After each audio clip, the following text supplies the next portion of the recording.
For nearly 20 years, one man hunted in plain sight, picking up women, killing them, then returning to their graves like trophies. Dozens vanished, no suspect, until a microscopic trail of paint and an old DNA swab finally exposed him. It started in 1982. 5 bodies found along Washington's Green River, all young women missing from Seattle streets. The press named him the Green River Killer. Police built the biggest task force in state history, chasing hundreds of leads that died fast. What they didn't know, the killer was watching their every move.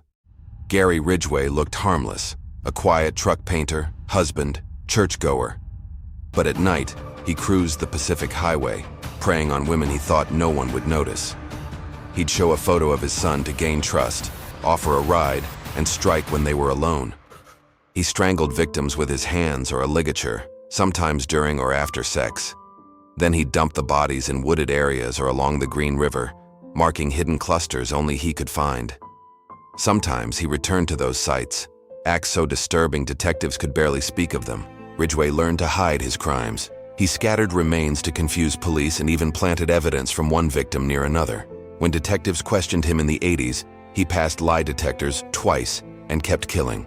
All that remained were microscopic traces, specks of green paint from his factory job, and tiny bits of DNA that technology couldn't yet decode.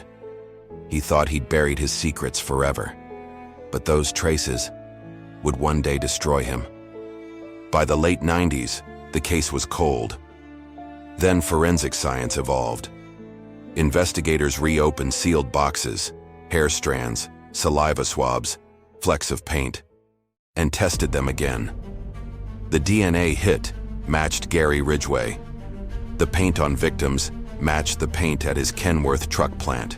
On November 30th, 2001, detectives surrounded him as he left work. The quiet man who blended in for decades was suddenly the most prolific serial killer in American history. In 2003, Ridgway confessed 48 murders in exchange for avoiding the death penalty. To prove it, he led detectives through forests and ravines, calmly describing how he killed and where each body lay. Sometimes, he hinted the real number was closer to 70, maybe more. He never showed emotion. In court, he said his only regret was getting caught. He's now serving life without parole, and even today, DNA continues to identify new victims tied to his crimes. Gary Ridgway proved monsters can look ordinary, smiling at neighbors, clocking in for work, raising a family. But science caught what lies never could. If you want more dark true crime stories told fast and raw, subscribe and like the video.